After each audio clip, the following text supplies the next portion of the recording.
നമസ്കാരം. ഇന്ന് വിശുദ്ധ വേദപുസ്തകത്തിലെ ജന്തുജാലങ്ങളെയാണ് പരിചയപ്പെടുത്തുന്നത്. ആ ജന്തുജാലങ്ങളിൽ കഴുകൻ എന്ന ജീവിയെയാണ് ഇന്ന് നിങ്ങളുമായി പങ്കുവെക്കുന്ന വിഷയം. സദൃശ്യവാക്യം 30-ാം അധ്യായത്തിൽ ഒരു വാക്യം ഇങ്ങനെയാണ്: എനിക്ക് അതിവിസ്മയമായി തോന്നുന്നത് മൂന്നുണ്ട്.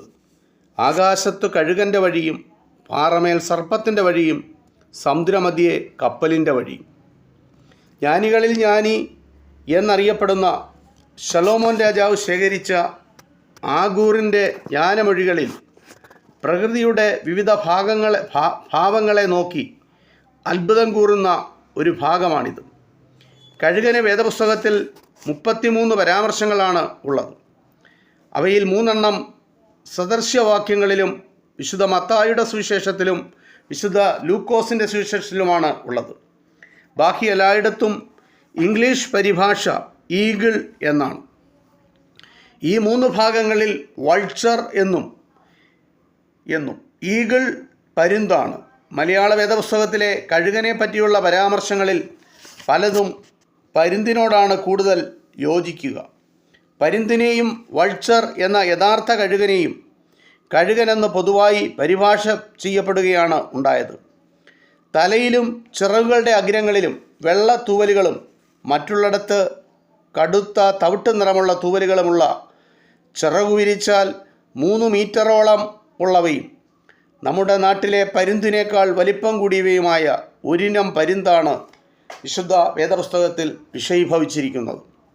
യഹോവയെ കാത്തിരിക്കുന്നവർ ശക്തിയെ പുതുക്കും, അവർ കഴുകന്മാരെ പോലെ ചിറകടിച്ചു കയറും എന്നാണ് യെശയ്യാ പ്രവാചകൻ്റെ പുസ്തകം 40-ാം അധ്യായത്തിൽ പറഞ്ഞിരിക്കുന്നത്.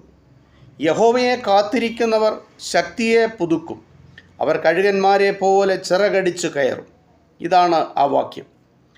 ഈ വലിയ പരുന്തിൻ്റെ വേഗത, അതിൻ്റെ ശക്തി, സൂക്ഷ്മദൃഷ്ടി, വലിയ ചിറകുകൾ, ഉയരത്തിൽ നിർമ്മിക്കുന്ന കൂട്, ഇവയൊക്കെ വിശദീകരിക്കുന്ന വേദഭാഗങ്ങൾ യെശയ്യാ പ്രവാചകൻ്റെ പുസ്തകവും 2 ശമൂവേൽ 1-ാം അധ്യായം,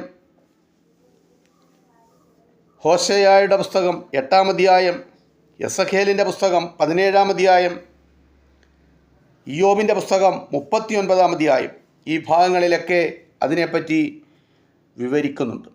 ഉയരത്തിൽ നിർമ്മിക്കുന്ന കൂട് ഇയ്യോബിൻ്റെ പുസ്തകത്തിലും യിരെമ്യാ പ്രവാചകൻ്റെ പുസ്തകത്തിലും രേഖപ്പെടുത്തിയിരിക്കുന്നു. എന്നിവയൊക്കെ വിഷയമായി കഴുകനെപ്പറ്റി പ്രതിപാദിക്കുന്നുണ്ട്. കഴുകൻ തൻ്റെ കൂട്